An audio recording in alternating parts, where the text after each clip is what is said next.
Hallo, ich heiße Ulrike Fröhlich, bin Japan-Expertin für Business- und für Management-Fragen, spreche Japanisch und habe mehrere Jahre in Japan und auch in Deutschland in und mit vielen japanischen Unternehmen gearbeitet.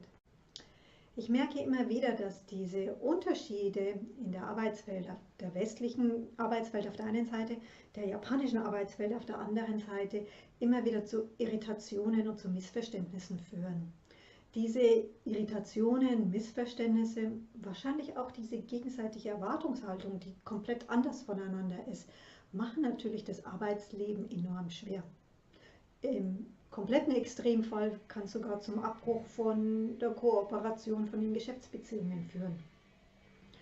Damit das natürlich nicht der Fall ist, biete ich meine Hilfe an, sowohl bei Verhandlungen, bei Projekten, bei der Kooperation ganz allgemein, einfach um ihr Japan-Geschäft besser zu machen.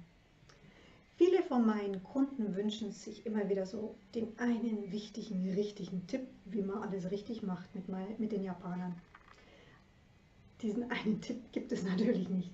Wäre natürlich zu einfach.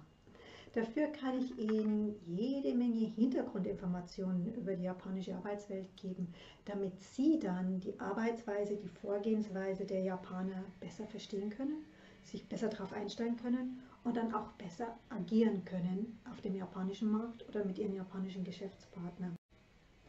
Wie kommen Sie nun zu diesem Wissen? Nichts einfacher als das. Sie können mich jederzeit gerne als Inhouse-Trainerin buchen für 1 oder 2 Tage, Seminartage. Oder schauen Sie doch einfach vorbei bei einem meiner nächsten Webinare. Wenn auch Sie nicht länger im Dunkeln tappen möchten und mehr Informationen, aber auch Sicherheit, Klarheit im Umgang mit den Japanern haben möchten, dann lassen Sie sich doch helfen und tragen sich hier für mehr Informationen in diese Liste ein.